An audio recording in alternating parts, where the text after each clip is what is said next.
Welcome, everyone, to episode 20 of the Golden Squeed podcast. We made it. We made it to 20. They said we couldn't do it, but we did it. Now we're here talking about Raw and NXT. And Raw kicked off with Drew McIntyre coming out, blaming everyone for CM Punk and Jey Uso, and then Damian Priest came out. This was amazing. Damian Priest seemed much more comfortable this week on the mic than he normally seems. And the only thing I didn't like was how he ended his promo and then dropped his mic. I think he ended it with, "Oh, you're going to eat your words," or something like that, and then dropped his mic. Like, that's not a mic drop moment. Don't do that. You could have come out with a better ending line than that. But other than that, I thought it was a much better promo than I'm accustomed to from Damian Priest. He pointed out all of the problems with Drew McIntyre and how he blames everybody else but himself and doesn't take responsibility. He was pretty fluid with his communication, not a lot of flubbing any of his words. No, not at all. This is very good. He had meaning to what he had to say. So I enjoyed the promo that the both of them cut. I thought that Damian Priest showed a different side of himself than we're used to, and Drew McIntyre was his normal top-tier self. What did you think of the opening segment? No, I thought it was very good as well. Priest, this was, in my opinion, the best promo I've seen from him. And definitely, if he's not fully there, he's not fully there because he's still part of Judgment Day, but he's essentially a babyface now. And I liked how all the things he said were, legitimate counter punches to all the crap McIntyre's been saying. And he pointed out, he's like, well, you gripe about me cashing in on you. He's like, you stopped me from cashing in on Seth. It could have been me and you at WrestleMania. And Drew didn't, I liked how they didn't even let Drew respond because there was nothing to respond to because even they had him call him out on all his stuff. But one of my favorite things was when he was like, I just don't think you deserve the title. When McIntyre was saying, I don't think you deserve the title, he's like, you got a great story, man. He's like, you worked your arse off. He's like, you got a great story. He's like, next door neighbor Dave's got a great story. He's like, but I don't think he should be champion. Dude, that was awesome. McIntyre's been amazing on the mic too, man. He's great. He's great. He's solidifying himself as a future Hall of Famer. Good on him for overcoming all he overcame. Oh yeah, and he was originally the chosen one. But I still, as he is though, I still think McIntyre's been great for a very long time. But as great as that interaction was, I still think in terms of coming off like sounding like just more natural and comfortable, or maybe it's just because I think it was by far and away his best promo. I think Priest sounded more natural. I'm not knocking McIntyre, just the way, maybe it was just the flow of this particular promo. But I thought kudos to Priest. I thought it was very good, and so he's like, you want a title shot, you got it. And they did not say in Saudi Arabia, so I'm assuming McIntyre is not cleared to wrestle yet. So I'm guessing that's going to be a Clash at the Castle. Yeah, it makes sense. And if it is a Clash at the Castle, I'm going to have to say that Damian's run might be over. Yeah. The other option is that CM Punk interferes, causes him the match, and then because CM Punk has been cleared, and that could be the last, I guess, straw before they have their. Yeah, from what I was reading the other day, it doesn't make me. I don't know if he's cleared yet because they're saying that Punk could be ready to go by SummerSlam. So but he can obviously do some physical things because he got physical at WrestleMania, and it will be 2 months removed from WrestleMania by the time Clash at the Castle comes. Oh, okay. No, okay. No, and in the context of that, I thought you meant maybe like clear for a match. No, just him okay. interfering with Damian and Drew, costing Drew the opportunity, and then they have a non-title match at SummerSlam. They don't need a title. Man, as much as I'd like to, they're not going to have Priest lose so quick because I'm still going to. As of right now, I'm holding on to a prediction that somebody from Judgment Day is winning the men's Money in the Bank, and that is going to be the ultimate downfall of the faction. Yeah. But that said, man, do you think they have McIntyre lose at Clash in the Castle 2 years in a row in front of that crowd? I don't think he cares. He's a team player. If it furthers his storyline with Punk, I think he'll be fine with it. I think that he would have an issue if it didn't further his storyline with Punk, because we know that's the ultimate storyline for him. So if it doesn't further that, then there's no point in him losing. So he either wins or he furthers the Punk storyline and loses. Yeah. Those are the only two acceptable outcomes, in my opinion. Yeah, we'll see, because I 100% agree with you. That's the Punk McIntyre does not need a title to be a marquee matchup. So, yeah, we shall see. But yeah, I enjoyed it though. A great start. Great start. And then speaking of great starts, we got our first match of the night, which actually was pretty good, in my opinion. Io Shirai, I almost called her Io Shirai, versus Shayna Baszler. Almost went back to her old name. You know, I thought it was a good match. Io she's entertaining. She's got a weird drunken master style to her that is, she just goes out there like she doesn't care, and she's just all over the place and moving her body in a way that's just weird, but it's a good weird to me. Yeah, she's super talented, and that's not to say that Shayna Baszler's not, because she is. She's talented too, but she's she's good. She's good at what she does, and I thought they put on a pretty good match. And agreed. I think that the right person won only because they haven't rebooked Shayna in a way that should have gotten her that win. I mean, there was a time where she should not have, could have won that match, but I mean, she's been booked so poorly over the past 3 years that. But I think there's ways, and we'll get to that more later because I think a travesty occurred later on in the card. In the Dragunov match? Yes, absolutely. That you didn't like the H-bomb getting kicked out of?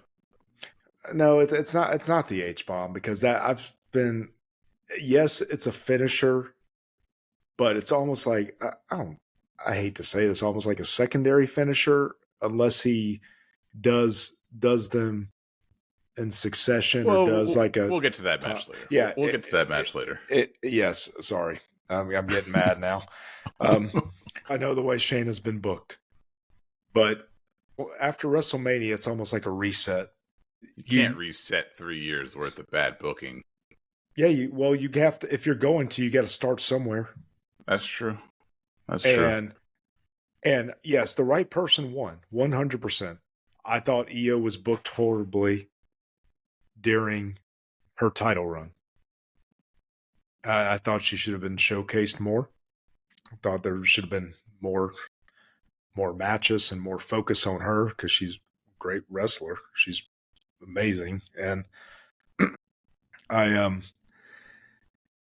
but I also think in something like this, they could have very easily, it's still a heel faction in Damage Control. They could have had interference lead to the ultimate loss, and I didn't think it was necessary to have her lose that clean if you're trying to boost credibility, especially in a situation where she's been so poorly booked, especially coming off of down Ronda Rousey in Ronda's last match. I mean, coming off of that, and then to book her so poorly, and then she's been making references to that, like that she's the one who beat Rousey and this and that, and then just to have her take a clean loss like that on an episode of Raw, it doesn't make sense to me.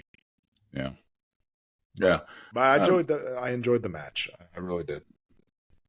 Yeah, I mean, there's a lot of matches in the card and most cards that don't necessarily have the ending that we want.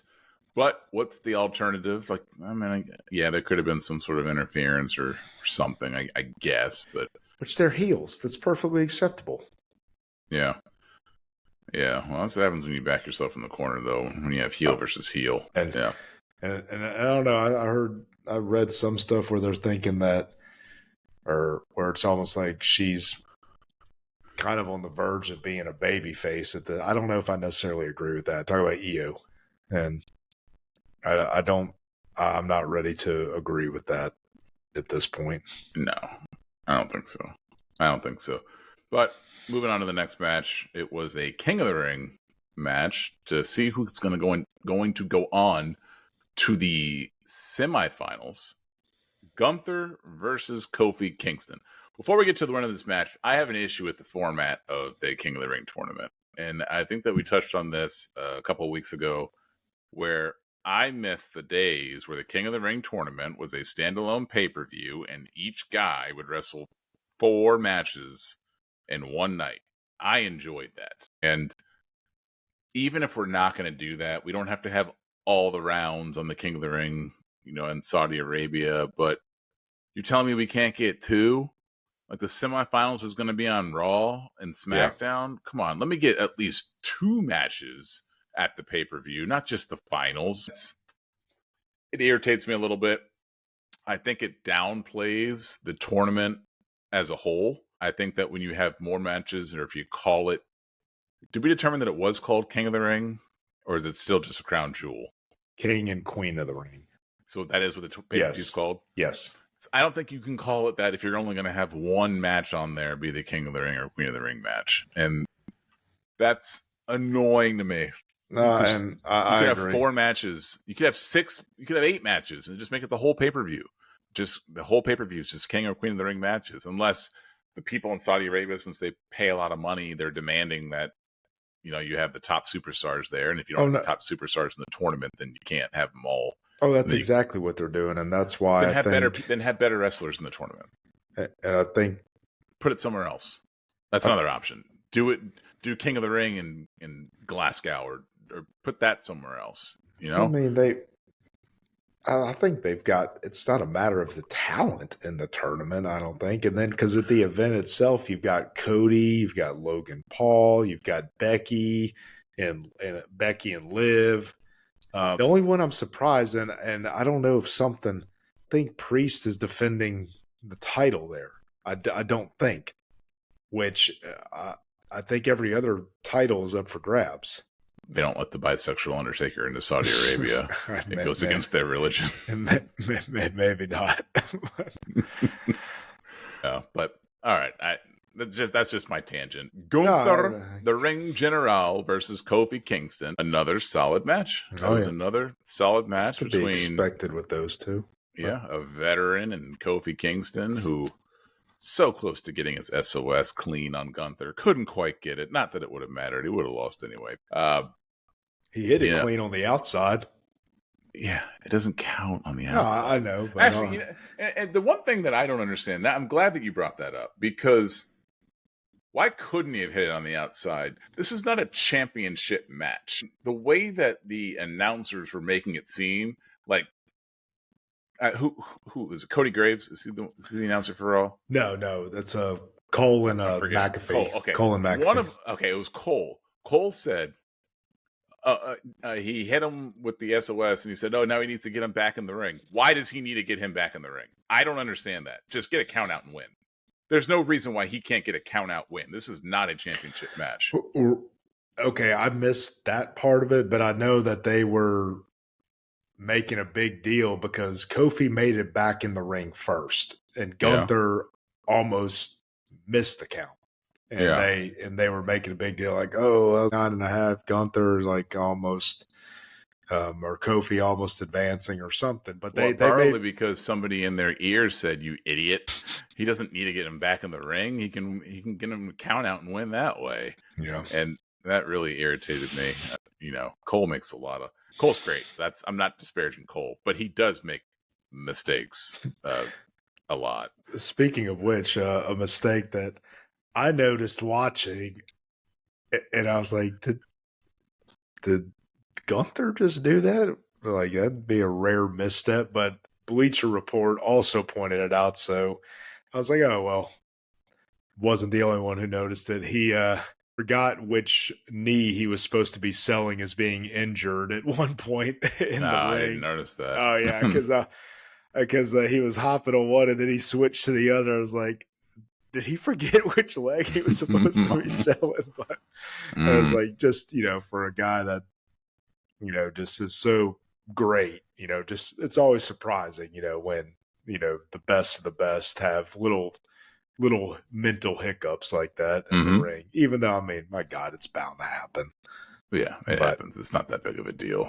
I thought it was. We know wrestling's fake now, so no, it's not. Not where it counts. And I learned that in my 30s. It's real to me, damn it. It's real to me. But the right person won. Again, Gunther was always going to win that match as long as there was no interference from somebody like Xavier Woods, which there was never going to be since they're baby faces. So he was always going to win that. He was always going to win that match. So it's not surprising at all. The right person won. Kofi got some screen time, put on a great match, as you know that he would, and the right man won. But there were also a bunch of backstage segments around this time and a lot of other stuff going on.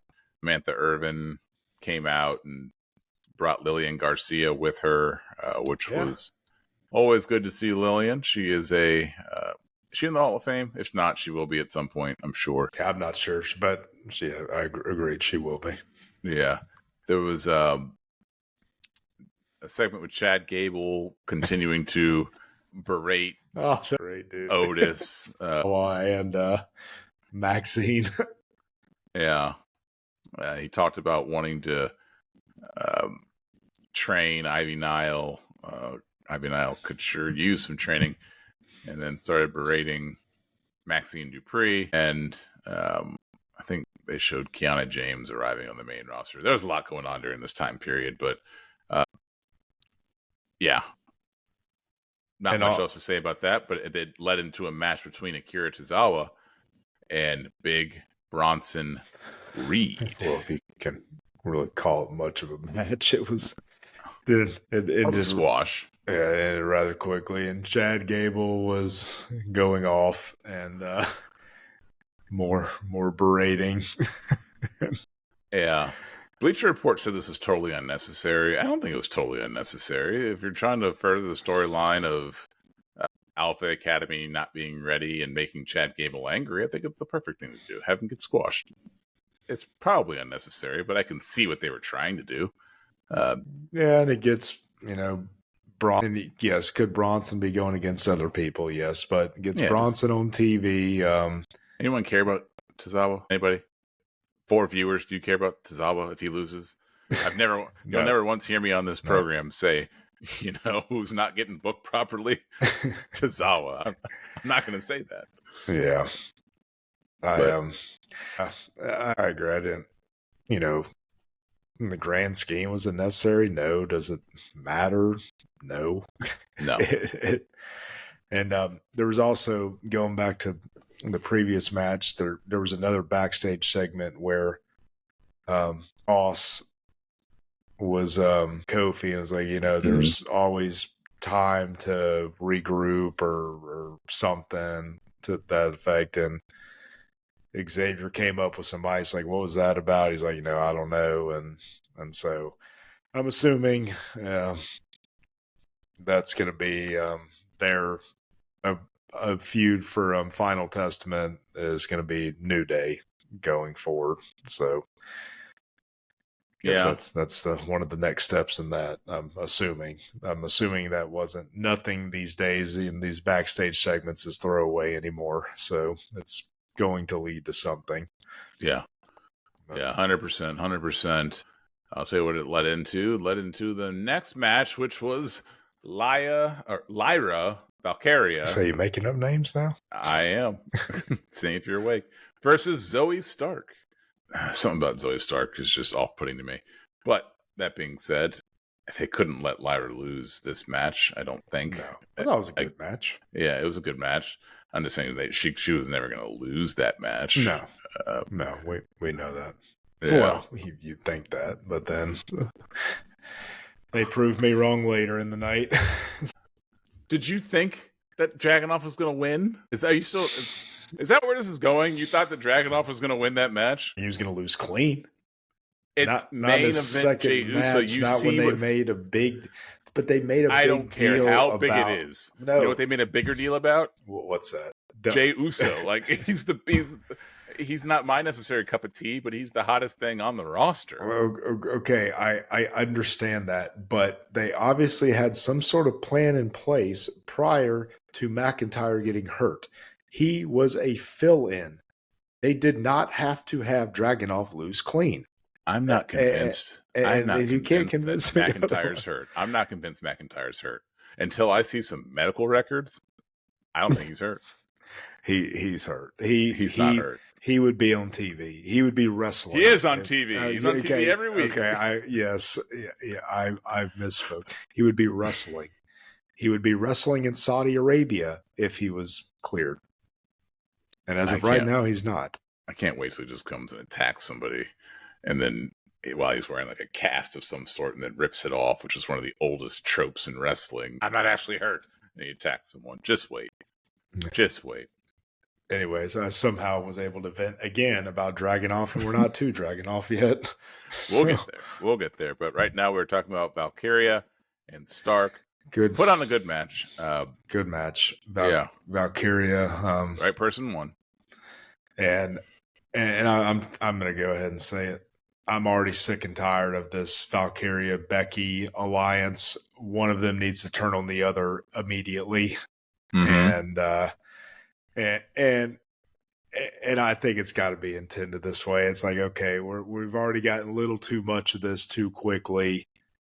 And yeah, we know they fought and Valkyria beat her for the NXT title. We get that, but something got to give. And heel Becky. And dude, and the heel Becky that lost to Bianca, that character, I love that character, and she's coming back, and I hope she does, because those outfits were amazing that she wore when she was character. So we'll see.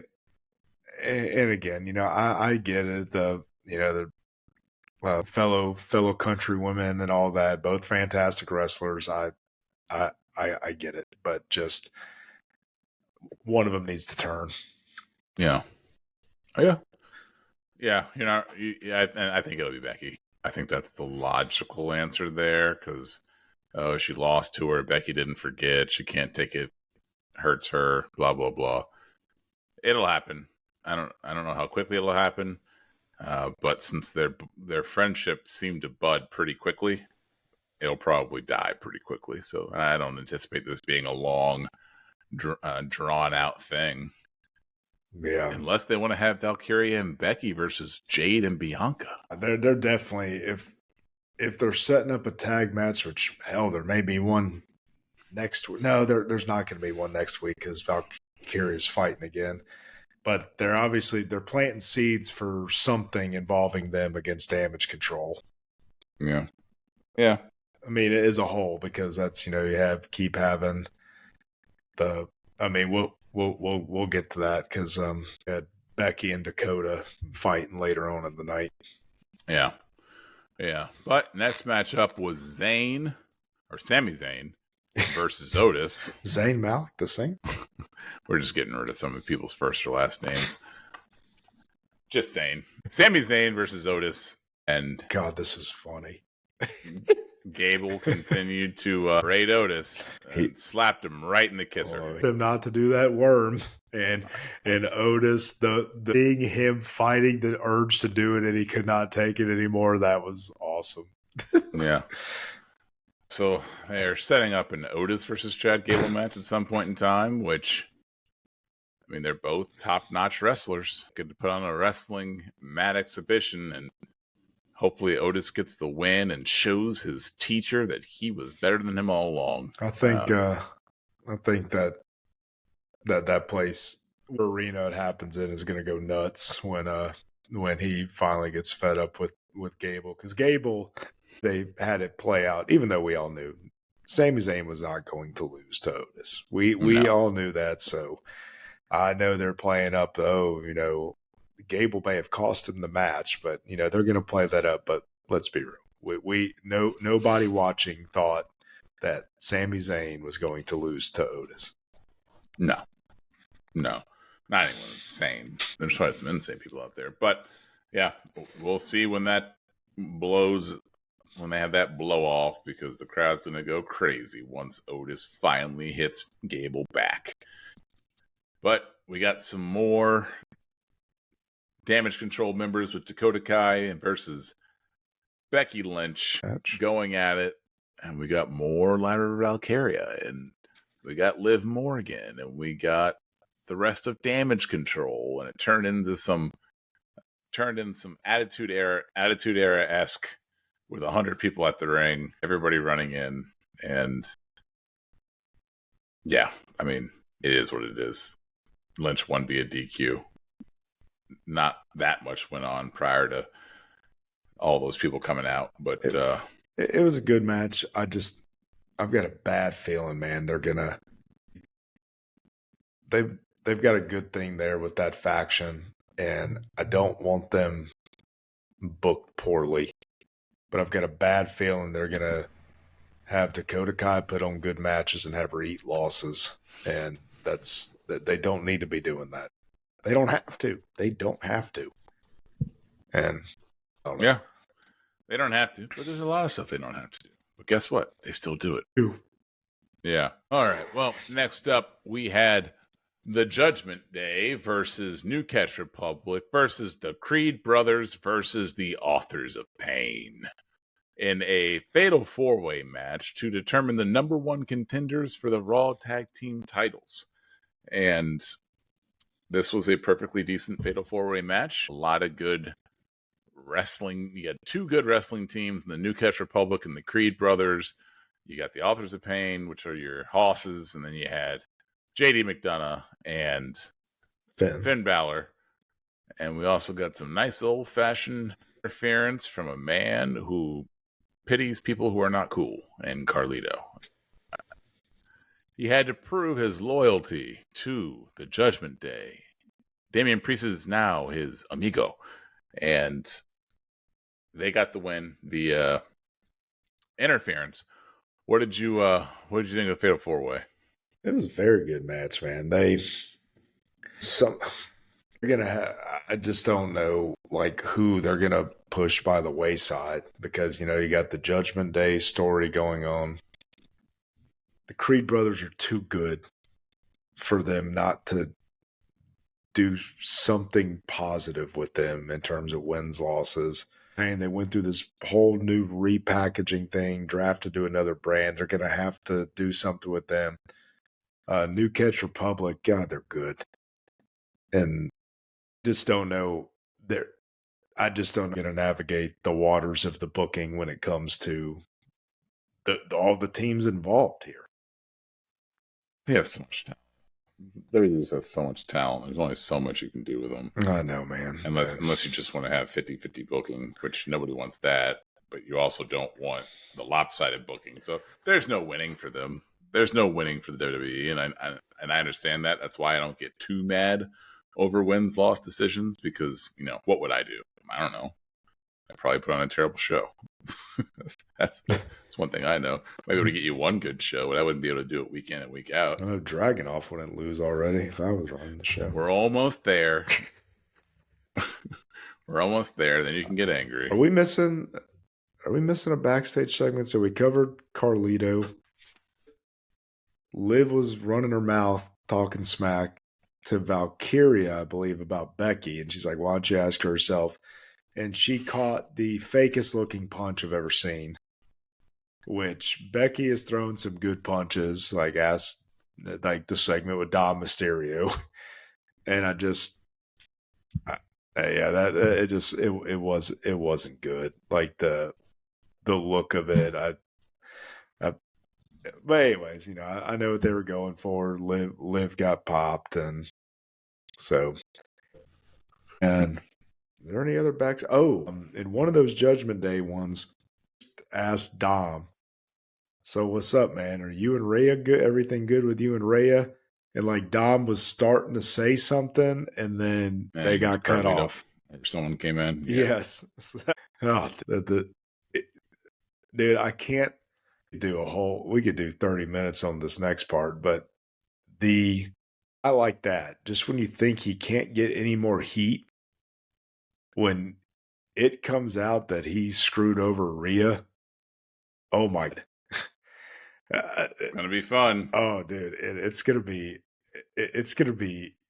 worse if the reaction. I mean, worse in a good way. If it, I didn't think it could get any worse, or he couldn't do anything more than what he's done. But they're like, well, we can try this, and it is going to work. It And can always get worse, especially with Dom. uh, He's a heat magnet. oh yes, I mean, just the stuff with Ray and his mom, and now this this is gonna be bad. This is gonna be bad. Yeah. Well, let's move on to the main event. Now you can vent. We had main event Jey Uso versus Ilya Dragunov, and they put on a good match. Of course, I yes. felt like Dragunov. Don't say of course. Uso, it's garbage. I disagree with Dragunov that. pulled out the best in him. I don't like Jay's singles work. I mean, I know, but I don't think it's. and that's not me saying I don't like Jay. I do I like know, Jay. I know He's you a do. great tag team wrestler, but his singles work is not my thing. Just start his feud with Uncle Howdy so we can be about our day. But I thought this was a good match. I did not like finishers getting kicked out of. We had a pretty good show with limiting that happening. I thought. I'll have to go back and see, but I feel like and I think they go back to this well with Dragunov a little too much. Maybe they're like, okay, well, that's an NXT, so it doesn't count. We've gone to that angle with him hurting his wrist multiple times, and like being in for delayed pins and this and that. And I think that's what they were going for with that H bomb. But I have seen that kicked out of. And like I said, I just don't know how certain moves. Yes, I know that is a finisher of his.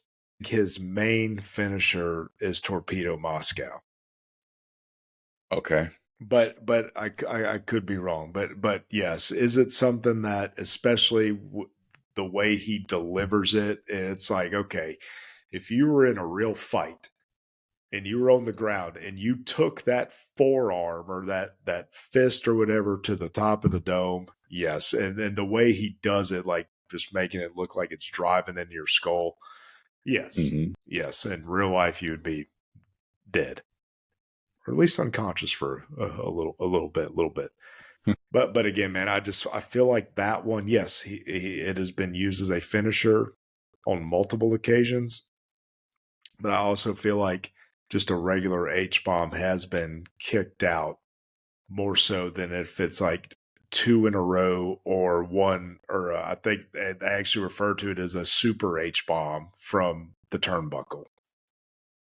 But again, no, but trust me, me and you are on the same page when it comes to kicking out of finishers. But I feel like that is one that is more of like a secondary type finisher. Yeah. I mean, I could be wrong, but I mean, I guess the only way to compare it, I don't know if it's like for AJ Styles, you've got Styles Clash, phenomenal forearm. I don't know if it's like that, if it's like H-bomb Torpedo Moscow, or if it's like H-bomb Torpedo Moscow is the primary. Yeah. I'm not sure. My issue with this was the way that they presented Dragunov even before he officially got drafted. They had him wrestle the Monday Night Raw after WrestleMania. Him and Valkyria up to, I'm sorry, maybe not Valkyria. I know Pop Rocks. They brought him and Roxanne Perez up to wrestle on that match. And then he was one of the NXT roster that got drafted. Keep reminding people that he was one of the last people to beat Gunther. Okay, you know what I'm saying. Prior to Sami Zayn, I think he was one of the last people to beat Gunther. Talk about their great history and this and that. And then you have him take a clean loss already in his third match in a quarterfinal King of the Ring tournament to a guy who you had to have fill in. Again, I just don't. There's other ways that could have been handled. Sell an injury, do something. And yes, I know they're not going to have Jey Uso lose clean. I know that is not going to happen right now. I know it. I know that is not happening. But do you know that though? I'm not sure. If you know that. Yes. And that point, I think that point was hammered home here. And they are going to do something right by him because of the fans' reaction to him. Before they inevitably put him back in the tag team, they're going to do something, whether it's give him the King of the Ring crown, which if they have him beat Gunther clean, I may have to stop watching for 30 minutes. It's either going to be King of the Ring, a short title run, that he loses the belt via cash-in or something along that line, like Priest title, I'm talking, or the Intercontinental title. He's going to get he's going to be rewarded for the fan reaction, I believe. And in some way, shape, or form before they put him back with the tag team. But again, man, I just think there's other ways to have somebody lose a match without having them win, without having them lose that clean. A guy that they're pumping up like Dragunov. Why would you book him to lose like that soon? On an episode of Monday Night Raw, lose clean. I just but granted, I know that but on the flip side of that, it still goes back to the point they didn't have to have him lose like that. I would not have liked Gunther Dragunov rivalry renewed on an episode of Monday Night Raw. I do not want that. I do not want a match between those two. Getting it. No, we're not, because Dragunov lost. Oh, that's right. Dragunov lost. Yeah. I forgot. Asshole. You knew that. Yeah. Sorry. Just rubbing it in. Pour that salt in there. Squeeze it in. Yeah. Sorry to your wife that I cursed. This is a sensitive subject for me when it comes to Dragunov losing, Gun losing. I can't. Don't worry, no one's making it to the 44-minute mark of our podcast. That is true.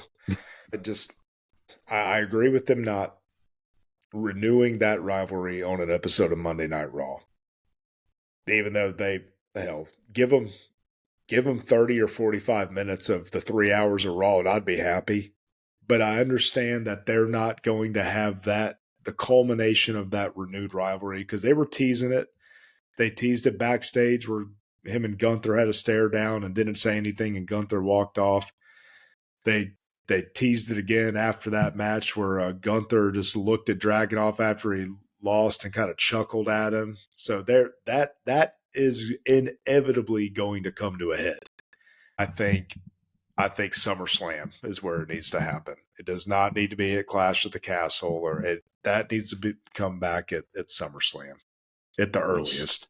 We'll see if Dragunov can earn that opportunity to fight against King Gunther. Yeah, well, realistically, seeing that, do you think they're going to have Jey lose to Gunther? I don't know, and I'm glad I don't know. I think that they're not going to, but I could see them making him lose, but I don't think they will. Whose spot did he take? It was McIntyre's, right? Yeah. Okay, maybe McIntyre interferes. Maybe. He's not losing clean if he loses. You see what I'm He saying? attacks Jay. He attacks Jay because he's mad, and then Gunther pins him. Do you? Oh, dude, that would just dude. That's good, because that would further the hypocrisy of McIntyre, because him and Gunther, that feud they had, and then Sheamus and everything. Yeah, if he does something to help Gunther, that would just, that'd be good, man. But do you see what I'm saying about Dragunov? Like, what was that really necessary to have him lose clean? Could they not have done an injury angle or something? Could have shown his injured hand or wrist or whatever. Yeah, I love it. I can't continue. Yeah, he does oversell, but I mean, gosh, dude, I enjoy it. I think it's great. Everybody loves an overseller. Hey. Dolph Ziggler, Shawn Michaels, oversellers are great. Better than the no sellers. Yeah. Better than the guys over there at the A. Oh, dude. I'm not saying all their letters. You know who they are. The guys who don't sell the Will Ospreays of the world. AAA auto insurance? Is that what you're talking about? But did you? I did enjoy the match. Yeah, it was a good match. It was a good match. You should have enjoyed it. And the only part that should have angered you was the ultimate outcome, but leading up to it was good. No, that is what I'm upset at, is the ultimate outcome. And you know what I did after the match? I was so upset. I gave that TV a stern finger wagging and told them they're going to lose me for a few minutes if they pull that type of nonsense again. You know what I did after the match? I pulled up Josh Briggs clips so I could fall asleep. Got some of the best sleep of my life. Hey, did you see the, because after the match, Gunther confronted Jay in the ring and it went off air. Mm-hmm. Did you see the clip? Yeah, did you see the clip of what happened after it went off air? No. So Jay was getting the crowd to yeet. I think he got the referee to do it. And then Gunther teased like he was going to do it. And then he promptly kicked Jay in the gut and walked out of the ring. It's like, oh, God, it's the old school heel work. It was great.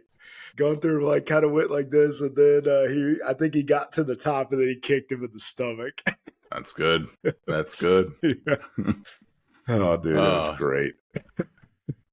Well, now it's time to talk about the minor leagues and NXT. And guess what, for viewers? I watched NXT this week. I tricked all of you. You thought I wouldn't do it. They said it couldn't be done, but it was done. I was so proud when I heard you did. I did, and we started off with the match between Sol Ruca and Izzy Dame. Mm-hmm. That was a good match. I enjoyed it. It was. Too short, but good. Sol Ruca is getting more comfortable in the ring, from what I've seen. So she's getting better. Izzy Dame did a good job as well. I like this. I like the Soul Snatcher. Mm-hmm. I like that move. I think it's a solid finishing move. And that's half the battle, is finding a finishing move that looks good. Mm-hmm. And a lot of people haven't mastered that ability, or at least making people think it looks good. Yeah. But I thought that it was a good match, and Sol Ruca won, and she's qualified for the Women's North American Championship ladder match. And I can see, matter of who's going to be the one to take it, but I foresee a Soul Snatcher off the top of a ladder. That's going to be a painful bump for her, but you're probably right. Yeah, that's God, that's going to be so cool looking too. I mean, your tailbone is going to take a lot of that impact. Yeah. Okay. She's an athlete, though, man. It's gonna. She'll be able to pull it off, and I saw. So I can't remember. I can't remember who tweeted it or what wrestling outlet referenced it, and I don't know how I did this before, but when I saw it, I was like, aha! Like when they said that move is going to end up getting to the level of RKO out of nowhere. Like the different ways that she's already done it and utilized the ring to do it in different ways. Mm-hmm. And I was like, yeah, I could see that. I mean, obviously, Soul Snatcher out of nowhere. yeah, maybe not to that level of popularity, but I'll tell you right now, man, and I know for right now, they're not gonna change a gimmick until at least after this North American women's ladder match. I know that, but that music's got to go, and the presentation's got to go. She's a freak athlete. She's getting better, dude. I could see her when she gets a little more comfortable. I could very well see them doing like a Becky Lynch the Man kind of persona with her. Just an athletic badass, just out there, like just being a great wrestler and having her win matches. Send her to the ring in wrestling boots, jeans, and a leather jacket. And for like just her intro, like just some better music. Good God. But she's from California. You can't have her in all those things. She's not a Texan, Wade. But she's not from Galveston, Wade. No, she'd be from Dallas if she was from there. But yeah, dude, they've got to do a revamp of that, and it's got to be it. They cannot send her to the main roster with that gimmick. She was never going to go to the main roster with that gimmick. That was never going to happen. I hope not, but I'm just hammering that point home that they can't. But Triple H hears you. He knows. Yes, I know he does. But that was not the worst music I heard tonight. But we'll get to that later. Well, next up was OTM versus Idris Enofe and Malik Blade. And one of my issues is I watched the replay. So I didn't watch it live. When you watch Hulu, you can watch all NXT, SmackDown, and Raw the next day. Sometimes on Hulu? Yeah. So you can watch them the next day on Hulu. I've got YouTube TV, so I just record them and then. But I didn't know you could watch all of them on Hulu. Anyways, that has absolutely no bearing on. I had a squirrel moment. Continue. Well, sorry. I'm getting somewhere with this. I wasn't. On Hulu, sometimes they'll shorten like the entrances and things like that. So my question to you is, do you know if either of these teams got an entrance? Yes. They did? Yes. Okay. They both did. Because on Hulu, they did not show their entrances, and they were just all in the ring. Okay, well, let me stop. OTM 100% had their full entrance, and I believe it Blade and Enofe? No, okay. I believe they did too. And well, I bring this up only because for a guy who pretends to watch NXT and clearly doesn't every week, I don't know who these people are. So if I don't give me an entrance and I don't get a name on the screen, I'm relying on Bleacher Report to tell me who these people are. I had no idea who they were. And now you're relying on me. And so the thing with Eno from Blade, they have this running thing of like this string of bad luck going on and them losing matches and I can never remember the name of the girl that comes to the ring with them. I can see her. I remember the fight that she had with OTM outside the ring. I just can't think of the names escaping me. But they're doing the bad luck thing and had like a lucky rabbit's foot thing backstage trying to get rid of the bad luck and then during the match his wrestling Brenly Reese? Yes. Jada Parker? Yeah, Jada Parker's with OTM. Brinley Reese is with Enough and Blade. Yes. And Jada Parker and Reese were getting into it like ringside. They had to separate them a couple of times. I think they're I think their qualifying matches next week, I believe. Get how jacked Reese's until she was out there this week, and I know that they have a bunch of segments with her and and Blade like working out and stuff, but she is a physical specimen. And yeah, there's a lot of physical specimens out there. Yeah, and across the 3 brands. The announcing by Booker T about it was either Blade's boot coming off, and Booker T it's like something along the lines of, "Oh yeah, you can't buy those cheap wrestling boots. You gotta spend the extra money and get those good boots." Then I think he went as far as saying he thinks they were made in Mexico or something like that, dude. Oh, that's good. King Booker. It was great, dude. I was like, man, this guy is awesome. And then he had some more later on I'll touch on during those particular matches, but it was awesome, dude. Yeah. Well, but that cost him the match, though, was the boot. He was trying to fix the boot and it distracted him long enough. And yeah, they took another loss.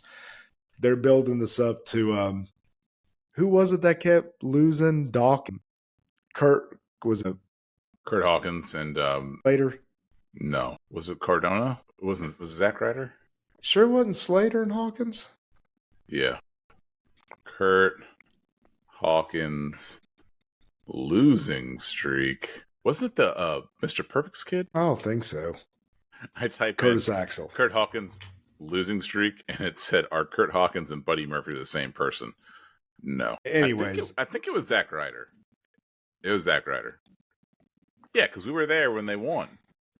They won at WrestleMania 35. That was this. Okay. They gave him the win at Zack Ryder's home. Yeah. Okay. They're slow playing to when they finally get their big win, because Enough and Blade, they're a good tag team, dude. They are.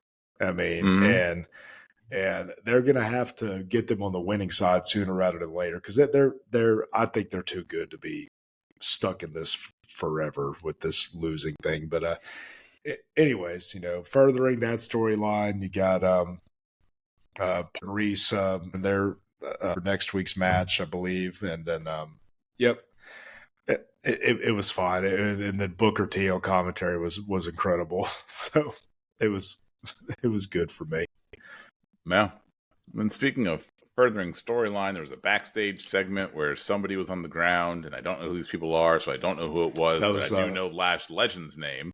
No, and Noam Dar. Is that who that was? Yeah, I knew he looked familiar. Yeah, Noam Dar. And so last week they had the Supernova sessions where Lash had the envelope showing where the last time Trick and Noam fought, when Trick got the pin, that Noam's leg was actually under the rope, which is supposed to break the count and not count for a pinfall, but the ref didn't see it. And then when Lash and Trick were having their little back and forth and all that, that's when Noam laid out Trick with the elbow, and I said that I think I quit that Trick may still be laying in the ring with the way he sold that shit. And but this week he was laid out, and so they were like, was it Trick or was it that did it? And they're both denying doing it. But we'll get to that a little bit later. But that's who was laid out, was Noam Dar, and Metaphor was trying to figure out who it was, and it was supposed to be Dar versus what's Evan's first name? Javion? Javion Evans.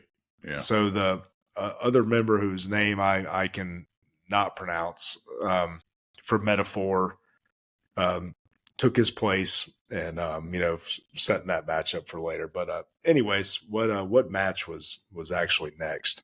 Ivy Nile versus Lash Legend. At least to me, it was obvious who was going to win this match, but it was okay. I didn't have an issue with it. I'm not a big fan of Lash's finisher, but I knew she was going to win. But yeah, Ivy Nile. Something about Ivy Nile. Something about her and Zoe Stark just They're just missing something. I hope they can figure out. I mean, I know what you're saying. Definitely use some comfort on the mic because I like them both in the ring.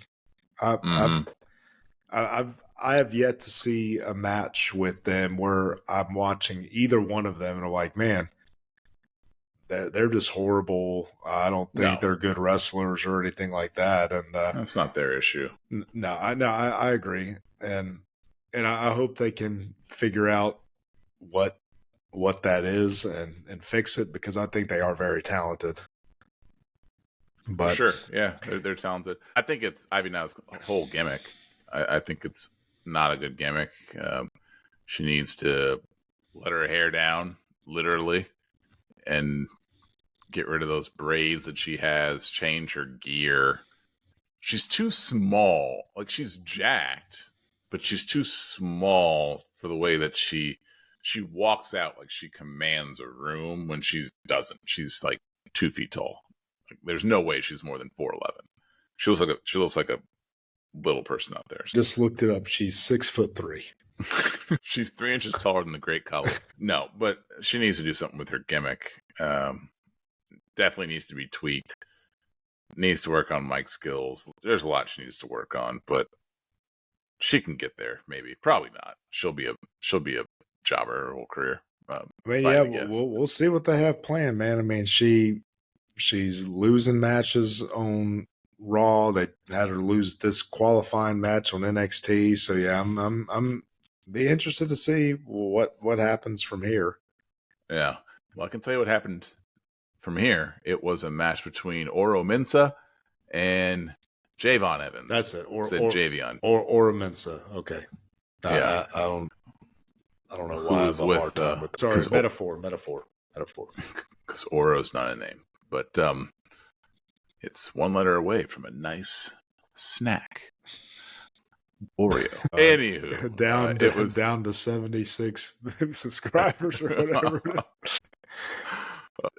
Evans got the win, which I also was not surprised by, just by letting him fight Ilya Dragunov in his first match. They obviously have big plans for him. They gotta watch it, man. Though they will tire of some of that quick. But I have, well, first of all, Trick came out during this match and prevented Lash from giving Aura a chair to interfere. So Oro, sorry. And dude, Javion said for the match there was a backstage interview, and he said something about like hitting him with that bounce or all about that bounce or something. And it was just like they couldn't think of something better to come up with than that. No, they're out of touch. Of course not. Oh man, but dude, that corkscrew finisher he has off the top is cool looking, dude. Just yeah. That stuff super has talented. always amazed me. Like when those figure skaters can like start slow and then go that fast, changing that speed like in the middle of something. Like just him being able to change that speed mid-flight is impressive. Yeah, but I predict that he is the one who attacked Noam Dar. And because he was doing the old, that's not my energy, that's not my character. It was like, unlike Trick, it wasn't like a straight out denial. Wait, who do you think it was? Javion Evans. Oh, okay. And because when he was doing the backstage thing, it wasn't, if I remember right, it wasn't like a straight out denial. It was just the old, not my character. That's not how I usually do things, or that's not what I do, or whatever. It wasn't a flat out, no, I didn't do that.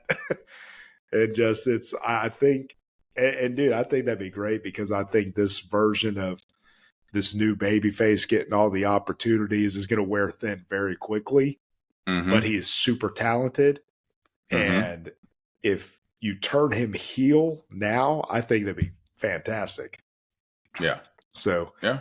But that's my prediction. I'm going with he was the one who laid out Dar.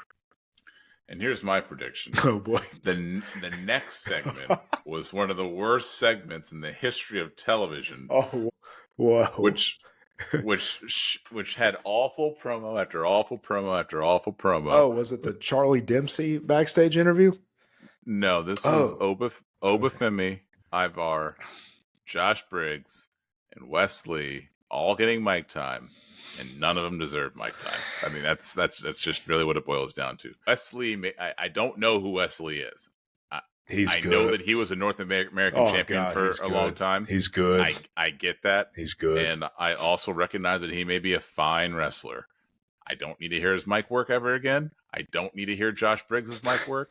I don't need to hear Ivar's mic work. Obafemi, I don't mind. I don't mind. I don't mind him either. That's why I said him last. He's fine.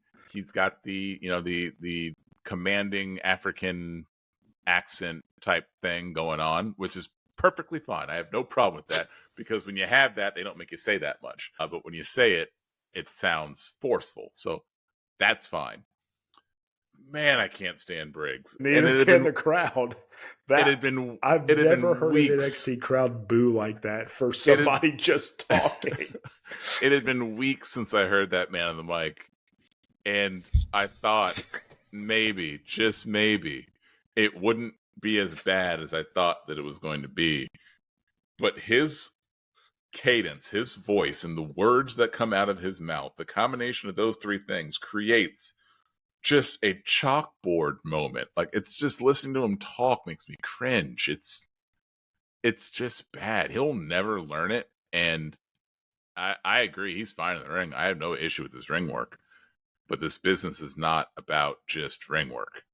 You know, there's a lot of guys who aren't even good in the ring, but they can talk. And when you can talk, it goes a long way. Take Enzo Amore. Like, he couldn't wrestle, but he could talk. So we got over, and people liked him. And if not for his out of the ring stuff, he'd probably still be on the mic somewhere, being a manager from someone. They can find a job for you if you can talk, but it's tough to find a job that you can just wrestle, or at least you're never going to get successful. You can be successful and not be able to wrestle if you can talk. Yes, you can't just be a wrestler and get where you want to be if you can't talk at all. Like, the only person I can think who was even close was maybe Bret Hart. He wasn't great in the mic. He could talk a little bit, but I don't know if I didn't like Bret Hart's mic work. I like everything always seemed forced to me. I agree with that. Not when he was doing his heel stuff. It was like they let him be more himself. His babyface mic work, not good. Not good. His heel, when he was just yelling, and he was just, I think that his heel work was much better on the mic, because Bret is such a detestable human being in real life that when he got to act like himself, I mean, no one's going to disagree. He's just bitter. That doesn't mean he's detestable, because he's bitter. It's a detestable bitterness. He blames everybody. He's like the real life Drew McIntyre. He blames everybody for everything that's gone wrong in his life, just like Drew McIntyre. That's who he is. Now that I'm saying it out loud, he is Drew McIntyre. They probably said, Drew, when you get on that mic, just pretend like you're Bret Hart. I think you're just a bigot who doesn't like Canadians. But Bret Hart is on my Mount Rushmore. But I can be objective about it. But anyways, back to Briggs. I complain about him a lot, rightfully so, and that's not stopping anytime soon based off of his promo on Tuesday. He's just awful on the mic. And I don't believe anything he says. He doesn't say anything in a believable manner. I hope he doesn't actually talk like that in real life.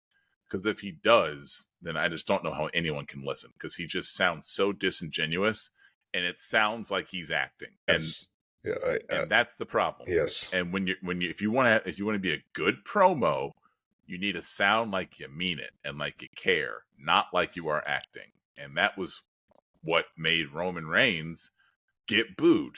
in the beginning when he was a babyface because he didn't sound believable and he just said stupid stuff. Not his fault.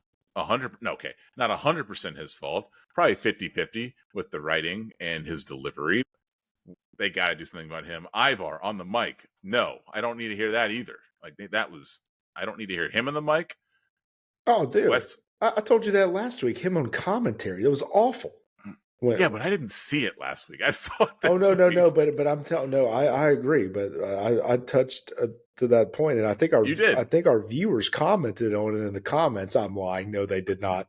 But Viewer. yeah, but yeah, dude. And I don't get it. I guess it's just like a place they feel like where good wrestlers can try to work out and, test their chops a little bit and that Maybe that's why he's down because wrestling is more of the focal point down there as opposed to trying to engage 15 to 17,000 people in okay. You know what I mean? Whatever a typical Monday Night Raw or SmackDown was maybe 10 to 15,000 is fair, depending on what venue. But it was just bad. It was just bad. Here, what happened to Ivar's partner? Where did he go? And I've already forgotten his name. I believe he's hurt. Okay, and which one is married to? Is it Eric and Ivar?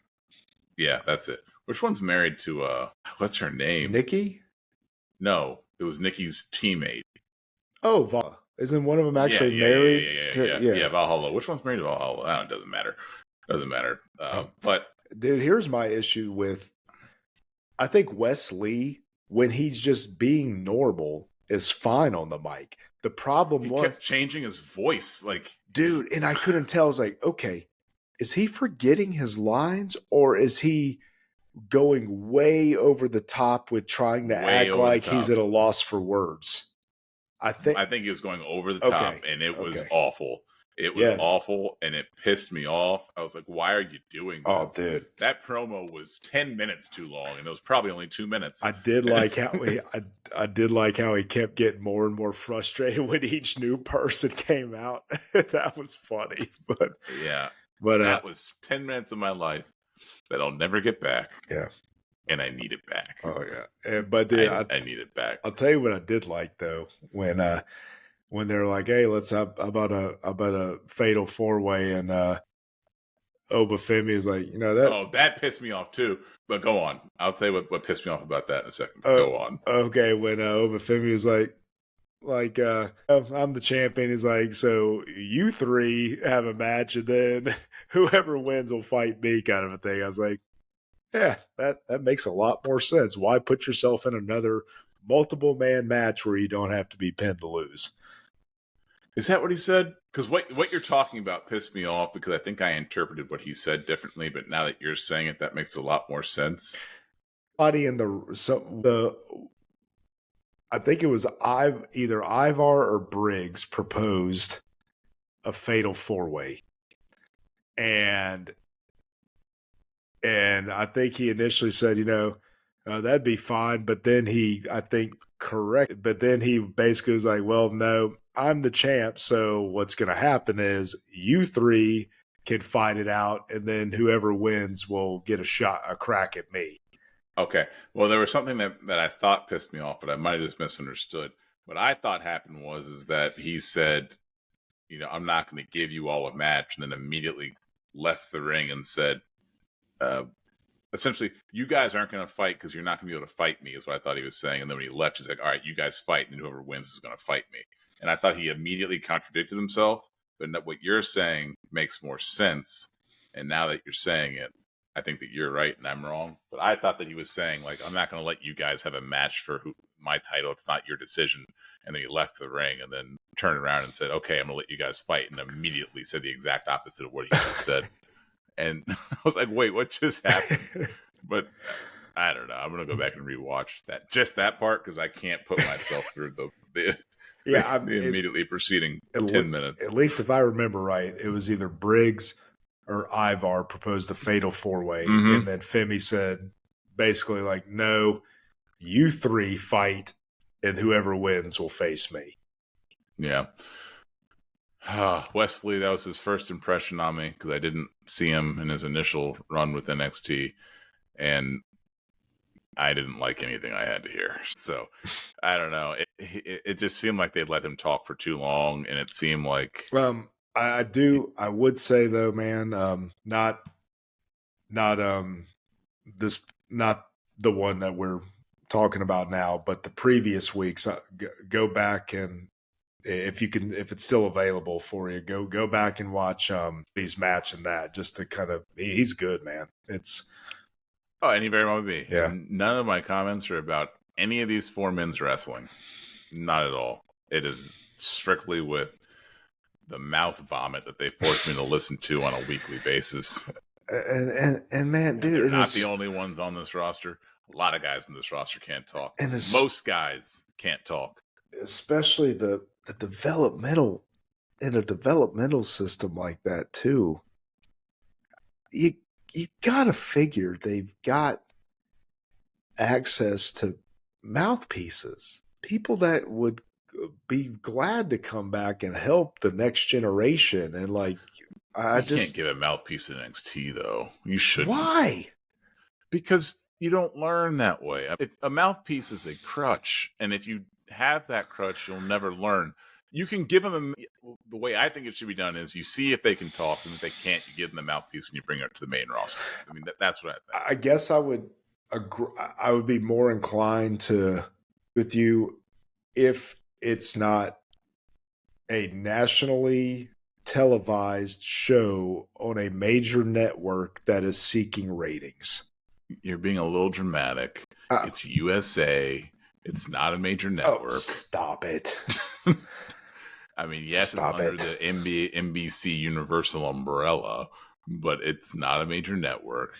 No one even has it. Well, no one even has cable. It's about to go to the CW too, but it is staying on Tuesdays, I saw.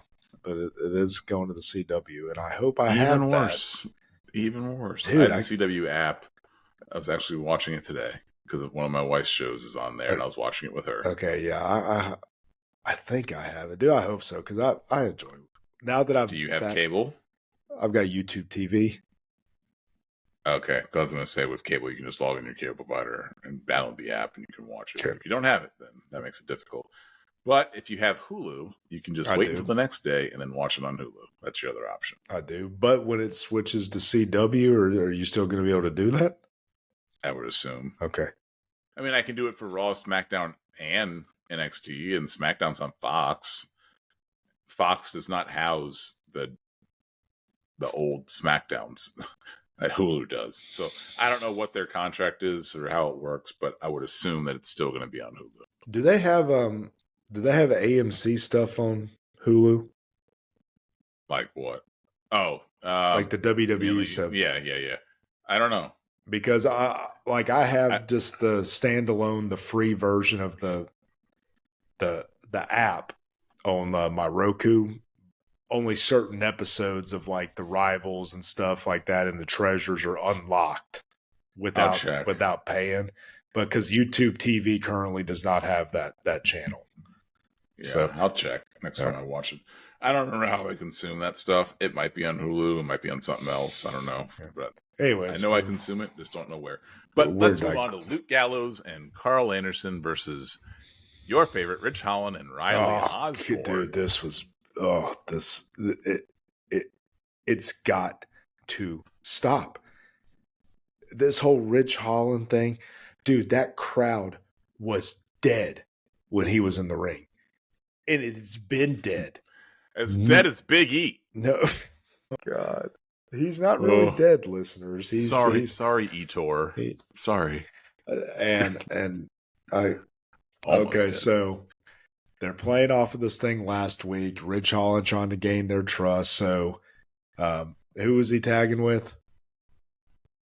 It was Riley Osborne. Okay, I was going to say, I know it wasn't Duke Hudson, but okay, Riley Osborne is the one that is saying, oh, Leopard didn't change his spots, doesn't trust him.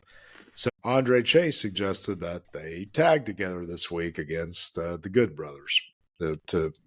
Holland wants to prove himself, this and that. And in the match, inadvertently ran into Holland, causing the Good Brothers to get I think it was a roll up, or maybe not like a schoolboy roll up necessarily, but kind of a roll up type victory. Like not they, I mean, it wasn't the Magic Killer that and there was a little confusion there, but Holland and Chase U squashed it backstage, and Osborne agreed that, okay, I guess everything's fine now. But dude, this is bad. And I don't know why they are continuing to do this. I'm not knocking the wrestling. It's just a story that absolutely nobody cares about.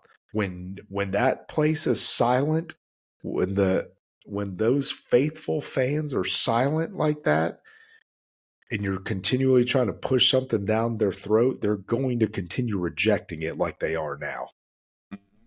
And I don't get it. I absolutely do not get it. Yeah.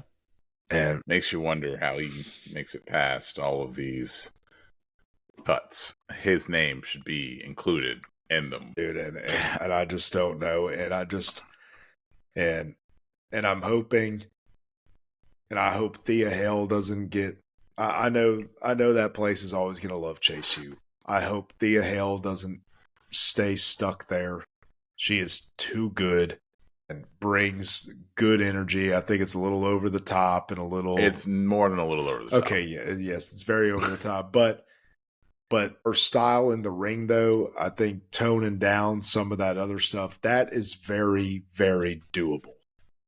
It is very easy, in my opinion, to kind of just minor tweaks with that character. But I think that that fast-paced, energetic, she's great in the ring, that will translate. But they got to get her away from Chase U. I hope she at least qualifies for the ladder match, because I think she'd be a good addition to that. But dude, but it's got to stop. It's got to stop. Never stop. I know it's not. Not till he breaks every black man's neck in NXT. Trick Williams, you're next. All right, next up was Lola Vice versus Carly Bright. One thing I'd say that dude, was that not the worst entry music you've heard in your entire life? Well, Carly Bright. This was no, it's terrible. It's terrible. Oh my God, dude, that was horrible.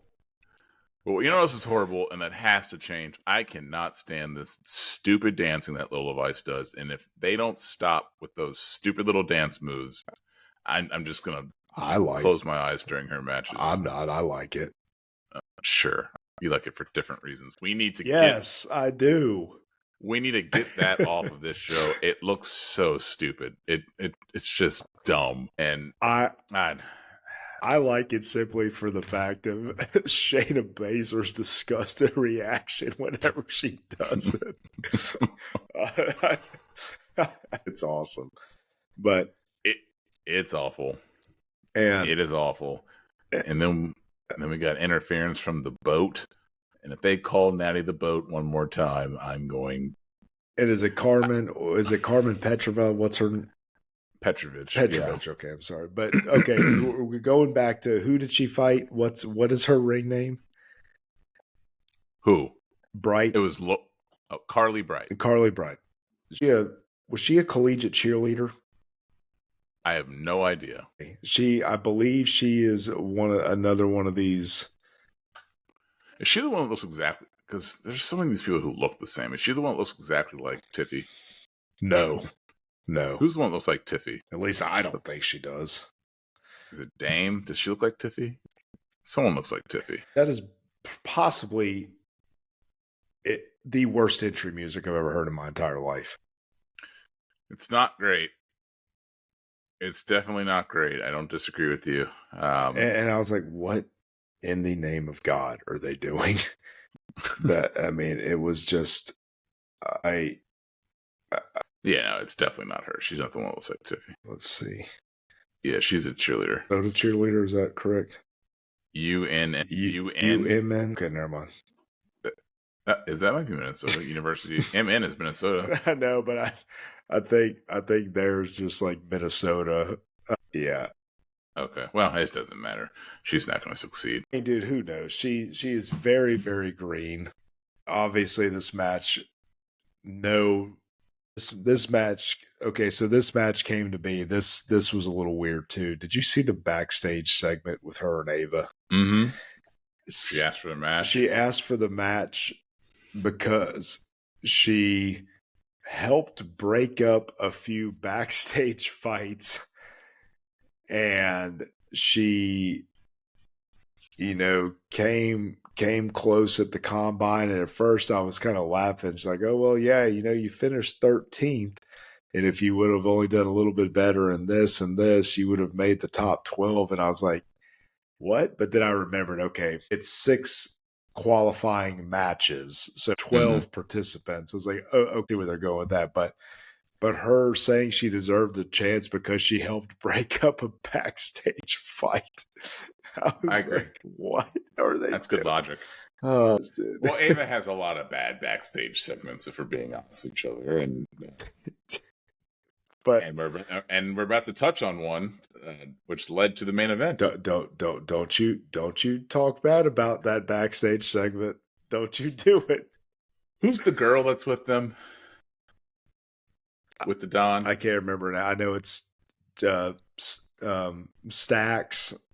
Fino, the Don, and God, what is her name? Well, whatever her name is, hold on, because I don't need to talk anymore about the Bright match, but whatever her name is, her facial expressions are so stereotypically exaggerated. It is insane. Her facials and her accent, which clearly is not the way she talks, is so Rizzo. There you go. Yeah, that's such a mafia name right there, Adriana Rizzo. But obviously the Don, he was fine backstage. He's good in the mic, and then he just hands over $25,000 to Ava in an envelope. Okay, to pay the fine. Okay, yeah, dude, that was incredible to me. It's like, so you kidnap a referee. And you say, well, he had bronchitis, so they were protecting the rest of the audience. Yeah. And and I forgot that last week when Stax was the referee, he was the fill-in referee because the other ref was unavailable. Mm-hmm. And I forgot I forgot to bring this up. Stax got his refereeing license shortly before that match to be able to. Oh, I love that you love the absurdity of this. So, but then today, she was asking where the rest of her catch crew was. Like, oh, we don't know. And then the stuff with the ref, like, oh well, cancel your match. Like, oh well, no, you can't do that. That'd be false advertising, and you don't want to do that. It's like, oh no. Instead of canceling the match or firing them or having them arrested for kidnapping, we'll fine you. You get to go home about your way. $25,000, which they just happened to have exactly $25,000 in an envelope that they handed to No, them. actually, I believe it was $20,000. And the Don snapped his fingers and he's like, "There's that and some. Spruce the place up a little bit." Oh man! But dude, I just love how it's like, okay. If she must be a big advocate of criminal justice reform for when it's like, hey, if you openly admitted to multiple felonies, you're going to continue to be employed here. Hail it, felonies at that. You continue to be employed here, and I'm just going to find you, and you're still in the main event. Oh, dude, man. That's WWE logic. But we did get to hear Dempsey backstage. Which, I don't know how you watch this every week, because there are just some bad talkers out there. And now this is the first time I've ever heard Dempsey talk, or at least noticed that he was talking. Was I exaggerating? I don't need to hear it again. Okay. The question is, which do I dislike more, Briggs or Dempsey? I gotta go Briggs, but it's close. It is close to getting a Razzie for the worst talking in WWE. But it did lead to a match, which was an enjoyable match between the Don and Charlie Dempsey for the Heritage Cup. Yep. And I know that you had tried to explain the Heritage Cup to me before. I'm a visual learner, so I actually had to see the cup so I could understand, see the type of match, so I could see what was going on. Yeah, I liked how they show before the match the whole rundown of all the rules and what comes with it. Well, let me tell you my gripes, because that wouldn't be me if I didn't have gripes. So the format is 6 rounds. It's essentially 6 3-minute matches, it looked like. Yes. And you're trying to get 2 wins? Yes. Two falls. So you're only trying to get 2, and you got 6 tries to do it. They were reacting at the end of each match like it was an actual match from a length perspective. They were trying to sell up how tired they were from having to fight like 6 matches. My issue is that they are 3-minute matches. They are not real matches. Why are you pretending to be tired like they are 6 20-minute matches? It was 9 minutes in, and they were acting like they had been wrestling for 2, like an Iron Man match.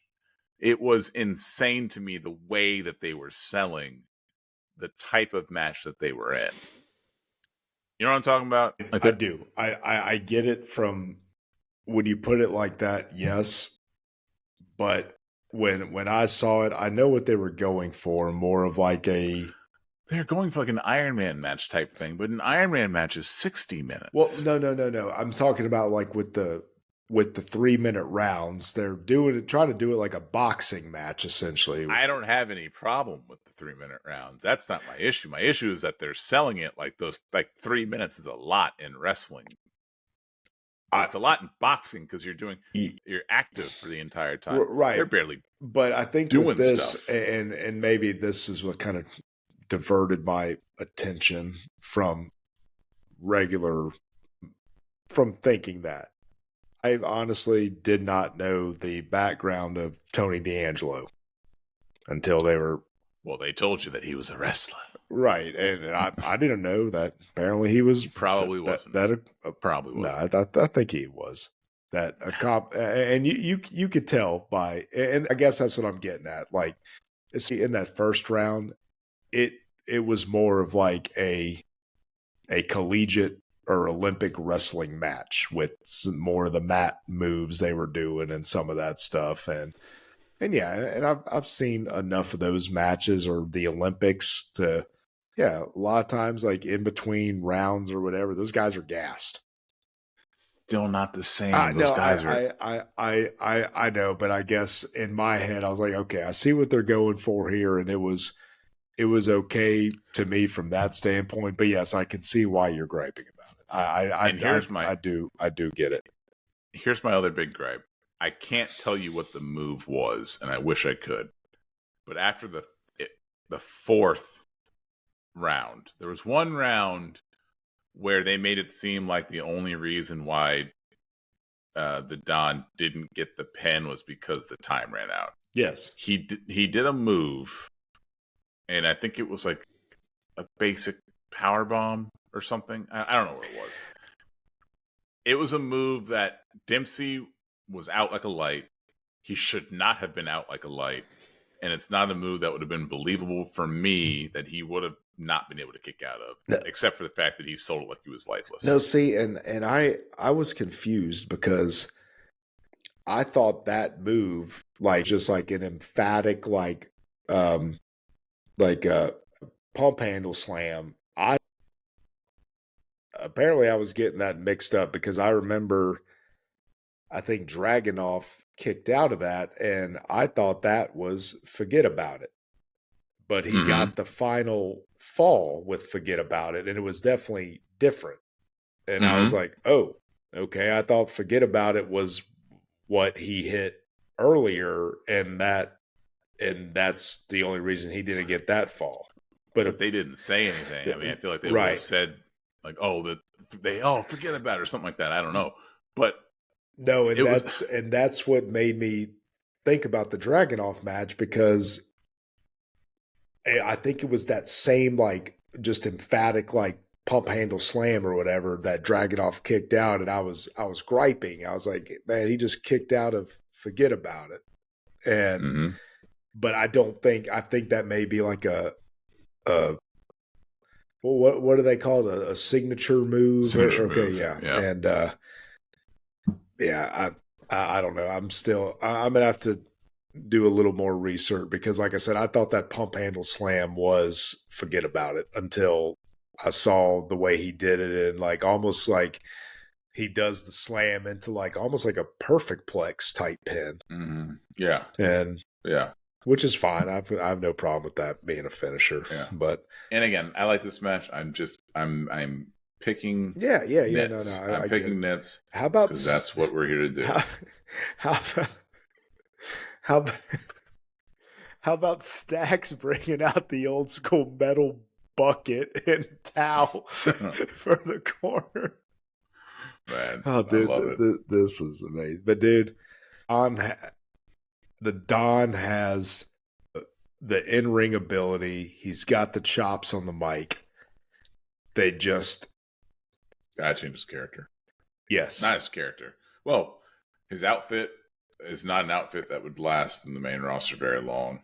So he's got to change his ring gear. You think so? I don't think it would work. You don't think so? Even if they tweak the character a little bit? Definitely not if they tweak the character. I think the outfit fits the character. So I think that if you tweak the character, you got to change the outfit. But if he came out in a suit, maybe. I think that maybe could work. I don't know. He needs little tweaks. He's got everything he needs. He just needs a little bit of help from Trips and company. Probably 50. I have no idea. Whoa. No way. Hold on. Josh, he's only 28. I type in Tony D'Angelo, I get the American ice hockey defenseman. Let me add the letters WWE at the end of that. Oh, then he's got a bright career ahead of him. He's born in the 90s. Good for him. Turns 29 in a couple weeks. I'm going to bring some streamers and some balloons for his birthday. For the dawn of NXT. Before becoming a professional wrestler, Ariel, his name is Joseph Areola. I like him even more. Before becoming a professional wrestler, Areola was a collegiate wrestler for the University of Buffalo, from which he graduated in 2018. Okay. Damn, dude. So he's real early on. Dude, I think so. Trick's the champ now. Predicting the Don is going to get run with that title before. Yeah. If they don't have plans to do that, I think they should, not too distant future, start tweaking the character. Have the family turn on him. Have him break away from that and just something. And they could do the old. There's so many easy ways to even do that, dude. Have him, have the feds come arrest him. Have him go away for a while, get out on a technicality, but come out reformed. Yeah, but be under supervised release or some crap. And they got a lot of options. Yeah, but to reform him. But dude, I gotta be honest with you, man. I had no clue he was that young. Yeah, well, there you go. And now you know. More reason to like him. Dude, and I think a reason for him not to be on the main roster by the time he's 30. He'll be on the main roster by the time he's 30. And that's 1 year. Yeah. But I think he'll be there. I do want to say for Charlie Dempsey, I had never seen that type of pin before. The little roll up into the bridge that he does. I had never seen that before. That's creative. Yeah, I don't mind that. No, I don't mind good. That's not bad. He's good. They just gotta pair him with his dad. It's so easy. I mean, they're not gonna let him talk in the main roster. They gotta know that he's just awful. And dude, and it's that guy. I think Dempsey is talented enough, and dude, I like kind of that. I like that old school, just how like of wrestling, like that. You know, the you see a lot of the European guys like using that style. I like that, and Mm-hmm. I think that style would transition well. They gotta They just got to give him a mouthpiece, or even if they put him with a tag team partner that does, most of the talking. Yeah. But I think he's good. And oh, dude, how are we not going to talk about how the rest of No Quarter Catch crew comes back in with their clothes all tattered after I guess they escaped or whatever. Yeah. Oh, very traumatizing. Oh, dude! But the way the way the one guy's shirt had the holes all over it. It looked like just something straight out of a cheap movie, dude. It's so bad. And so yeah, I'm good for them. Tony D'Angelo deserves something, and I know there's not many titles to go around in NXT. Give him And a cup. yep, If and you can't get a title, take a cup. especially with his collegiate wrestling background, I think that's a good one for him to have, and he'll put on good matches. The fans there love the gimmick, and Yeah. so I think I think they've got a good stable there, man. Crucifino and Stacks are a good tag team, and I think as long as they want to keep it up, it'll be a good run. But I don't think they can keep the Don anchor down there forever. No. But now at the end, and Lee, I am not very familiar with Gallus's in ring work. No idea who. I don't even know who Gallus is, And but I I've do know that he laid out three men. that The three men who needed to get laid out. no, Gallus is three men. Gallus is three people.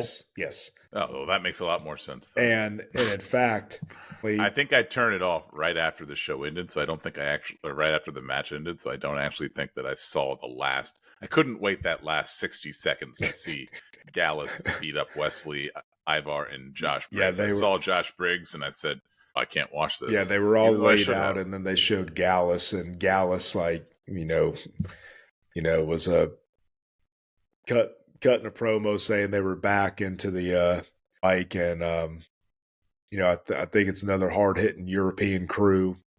From what it sounded like in just that quick little bit, they're good on the mic, or at least the one that was talking sounds believable on the mic. And if I read correctly, for the past, I know Joe Coffey, and that's the leader. Okay, Joe Coffey, Mark Coffey, and Wolfgang. What I read, two brothers. they actually the months leading into WrestleMania were helping training with The Rock to get The Rock ready for Mania. Interesting. So, okay. Very interesting. So yeah, but yeah, no, I think, and it's the thing about NXT, man. They just sometimes some of the people that like come back, it's genuine like surprise, with it. I mean, even with like the Sean Spears vignettes, like nobody knew that was going to be Sean Spears. And then same with like when Wes Lee came back, nobody knew he was going to be back already. And then like with Gallus, I mean, I don't think anybody expected that, especially in that. Not me. Yeah, especially in that. I didn't know they were people. But especially in that setting for them to attack the contenders for the American title like that. And even though, yeah, there's room for improvement with some of this storyline stuff that they've got with certain things going on and certain people they're giving mic time to. I don't think they should be giving mic time to. They are, in my opinions, very good at the surprise returns.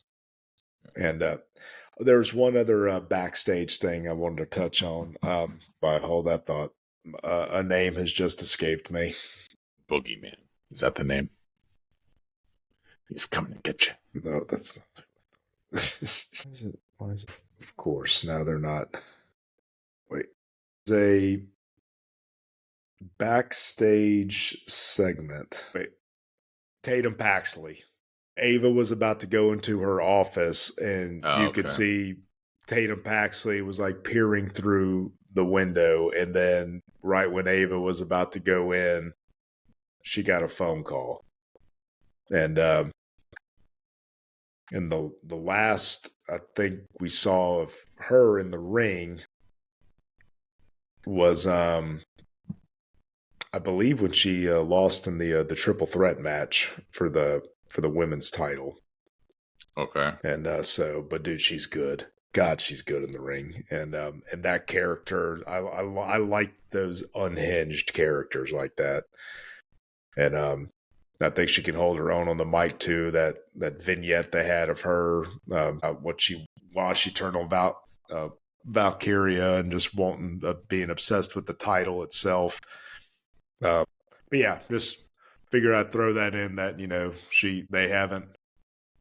they haven't forgotten about her, and she was there in the background of this week's episode. But I gotta admit, I am looking very, very forward to this women's North American Championship ladder match. That has potential to be a match of the year candidate, in my opinion. And I am, as long as it's not sloppy. It also has the ability to be a sloppy match because there's a lot of green and dangerous. Yeah, I'm telling you, dude, they are going to book a soul snatcher off the top of a ladder, and hopefully nobody dies. Yeah, well, hopefully. Okay, just kidding. I like Sol Ruka. She's got talent. So we'll see what happens with that. It's going to be interesting. They just need to work on. They need to go back to promo school over there at NXT because, man, there's some things I just can't listen to week in and week out. They pretty much had them all on the same program, dude. And I'm just wondering who the next major program with Trick Williams is going to be. Because I'm sorry, Noam Dar versus Trick Williams, that is straight filler. But it's like, are they going to? I mean, I guess they're already putting him prominently on TV, but are they going to put Javion Evans on? They going to turn him heel soon and have that be the next major feud? Because I mean, they can't cool down. I mean, they can't cool down Trick for too long. I mean, hey, I understand the filler feud and Noam Dar, but they're going to have like a major opponent for him soon. Gotta let him loose. Yeah. And I would like to see him versus Oba Femi, but I don't know if they're going to have Femi lose the title to Wes Lee. But if they have him drop the title to Wes Lee, he needs to immediately go into a feud with Trick. He might. We'll see what happens with that. Tell you what's going to happen with the podcast today. We are ending episode 20 of the Golden Squeeze podcast. If you like what you heard, go ahead and hit that bell icon, like and subscribe, and we'll see you on the next episode of the Golden Squeeze podcast.